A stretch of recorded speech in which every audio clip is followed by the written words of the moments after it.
Let us see the geographical information systems. What is GIS? We'll have a short introduction to GIS. So let us take the definition first. GIS is a system of computer software, hardware, data, and personnel.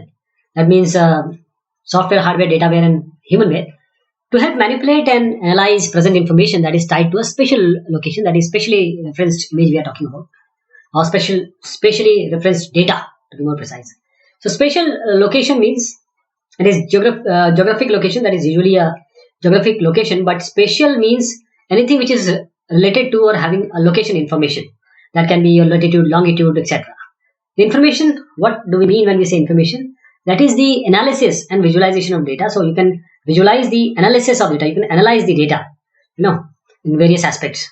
The system means, what do we mean by system? Which is a system which is a hardware and a computer or a software, and then we have a data to actually go inside this software. On the background of hardware, this data can be analyzed and used for various purposes. Who are the personnel? These people are the most critical key to the successful use of GIS. He may be a GIS analyst, GIS technician, GIS say intern, or a GIS expert. Everyone comes under this category. What are the types of data that can be included in a GIS? There are various type of data. First, let us take this cadastral information.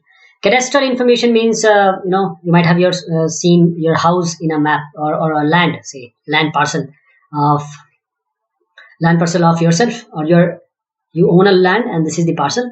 So you'll see that in a map. That is in India we call them patwari. So they have this map. So this kind of cadastral information can be seen, and the images, of course, the images may be referenced, geographically referenced or not, but the images in different formats. More specifically, generally these images are in GeoTIFF, in GIS community. The land uses, what are the land use? If this is your land, what is its use? What is the land use? What is the land cover? The inventory of natural resources, that means the natural resources, say tree, water, or everything which is related to the bio and biodiversity. Then market analysis and trends. This means just by a map you can find out that where you're going to place your, say, shopping mall or your office, so that most benefit you can get to cover the area which those people who, or the establishment which require your service. And the trends, of course, in the form of, say, shading, color, toning, etc. So chloroplet type. Planning schemes, that is just by watching a map, observing a map, you can plan that, okay, this is area. Now this area water is scarce, so you can plan that, okay, we have to concentrate on this area to provide the water facilities.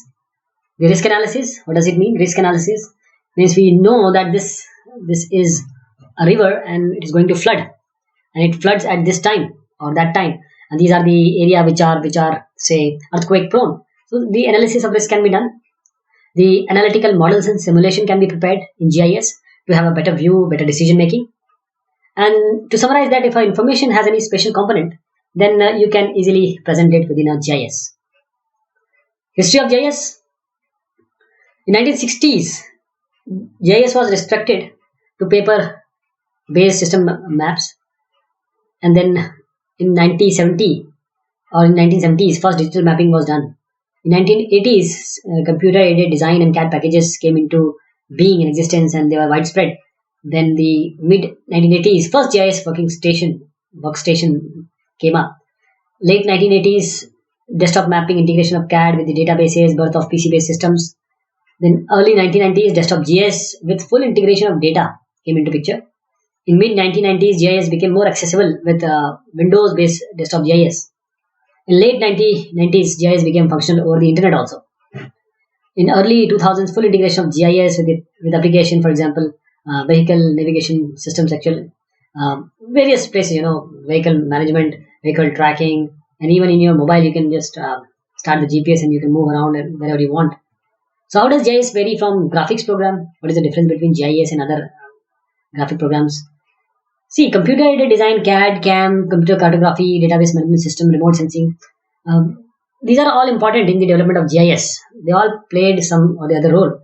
But GIS allows information to be linked to objects such as point, line, polygons. Consequently, the information can be calculated from the topography of the object, or information that can be attached to the object and stored in a separate table. It has the ability to shade various land parcels, as I just said, districts according to the range of the specified variables. So this will make an identification of spatial relationship between the data set, which you can identify easily. What is the difference between a GIS and the maps and the atlases? Maps, these are the consequent means the results of the GIS, and atlases, of course, these two. So maps have to be printed and is relatively having a large format. And although map can be compiled into an atlases, they are not seamless, and you have to compare one page with another. Maps have to be printed at fixed scales. Map cannot provide all the information or annotation you might require with respect to the shading and the place names. These maps should always include a scale bar, and it is still not easy to calculate the length of the features represented on the map, and it's almost impossible to determine the areas with reasonable accuracy. GIS maps. With the GIS, you can combine information that you wish to use and ignore information that is redundant to your needs. Each feature of map is stored in a GIS. There are series of files that collectively they are referred to as a layers or different layers or coverages. You can add different coverages onto one another. You can overlay them. And the GIS allows different presentation and color of points, the color and the style of lines, the color and the shading properties of the polygons, the color of font size and orientation of labels to be changed. And the important aspect of GIS is to display the information attached to the coverage, with the attributes also, characteristics also, which are also representing the, they may be represented by the color gradients, or by say unique colors according to the attributes which are linked in the table of information, that is the database. So GIS maps, they are searchable. What it means is any of the data, whether it is it be within the associated table or be a measurement of the object, or whether it is numerical or text, can be searched and identified. So searches can be simple, such as to find the estuaries, which are always open to the command. Searches such as to find the estuaries that are always open and that have mangrove population, means just not finding this, but also giving certain more criteria, like we want which are always open and have a mangrove population. Searches can be based on features which are based on the parameters of the map features. For example, the length of sandy beaches along a coastline that are longer than 5 km. And they are updatable also, because in GIS, the information is stored electronically. You can easily update it, and you can without even requiring the republishing. And this information can be easily written to CD or a pen drive, and can be dispatched over internet or via network. And we have various advances in GIS application which allow information to be updated and available to the complete world using World Wide Web.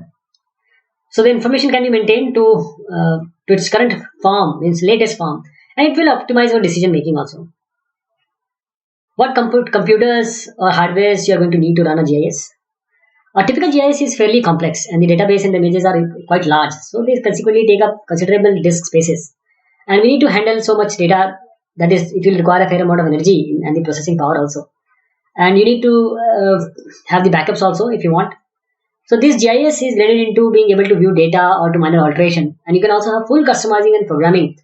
Usually you have BASIC and Python and various other programming languages which you can put in, and finally through to us fully centralized managing large or corporate applications. Where can you get the data? You can purchase from the government, from commercial vendors.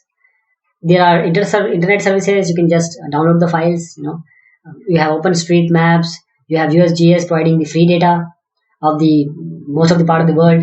The various agencies also of different countries, they are providing the data free of cost. The metadatabases, that is the information about the spatial information, metadata information about the information. And because we have very good bandwidths, Wi-Fi's and 4Gs, etc. Now you can easily distribute and upload the data within no time. And now we have web services, so you don't need to send the whole data. You can just employ the web services using WMS, WFS, WPS. All this you can use and easily send the data and retrieve the data in your desktop GIS. Like Quantum GIS uses the open layers. You can import the Yahoo. You can import the Google.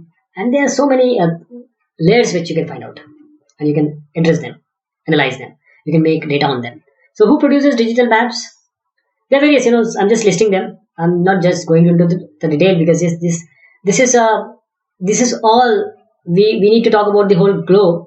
And mostly, as I said, we have in USGS is the main industry, or let's say main organization, because if you talk about India, Survey of India is providing the digital maps, and that is they provide open series, they provide the restricted series. Open series is for everyone, restricted series is not for everyone, not for normal public. This is available only to the defense people or the army people. And there are various others, like we have Astra data, which is available. This is the DM data, freely available. 99% of coverage of complete globe. SRTM data is available. Imageries, you can download it from OpenStreetMap. There are various OpenStreetMap like portals and websites are there, which can provide you the data whenever you want. But you want a specific area for specific purpose, you really need to buy it or to purchase it from the from your country's government agency who deals with the maps and surveying. And you can also go to the commercial vendors. You can buy it from there. How to obtain new data? Again, I'm not going into the detail because these are specific. But I would like to tell you that the obtaining of new data is done through, say, aerial photography. You can have a digital and geo-corrected orthographs that can give you a pan imagery of 1 meter resolution. And you can have more accurate digital information using LIDAR, DMs to the centimeter level accuracy. And virtually new maps, they are produced nowadays not by hand drawing but by computer services, and they are very good maps with high resolution. What are the type of GIS? So there are different type of GIS, but to categorize them in two categories. One is vector based and one is raster based GIS. But now GIS has raster vector. That is why we call it as GIS. GIS can contain data. It may be raster, it may be vector. So this can be a type of GIS. I'll not emphasize it because now there is no difference between vector based and raster based. But even if somebody asks you, then this can be the categorization. GIS is GIS by itself. There is a cross functionality between these systems, and most current systems they handle and they can manipulate, they can analyze both of these. So these are the rasters. As you see, rasters are like these are pixels for locations and value attributes, and they include the satellite images. They have the digital aerial photographs. They are already in this format. So each grid will have a value that correspond to some feature. For example, if you see, this is the real world, and this one is showing the raster vector version. These are the lines and polygons. So this is the vector version. This is the raster version. How you're going to rasterize it. And each grid have a value that correspond to some feature. For example, water might have a value say 6 everywhere, and therefore all grids which have 6 represent the water. Raster based GIS systems are not, they are so strong, but there are vector models which can give you much more activity in GIS. But for various purposes, this image processing purposes and various other purposes, raster is also good. And these are the vectors which are represented by point, line, polygons.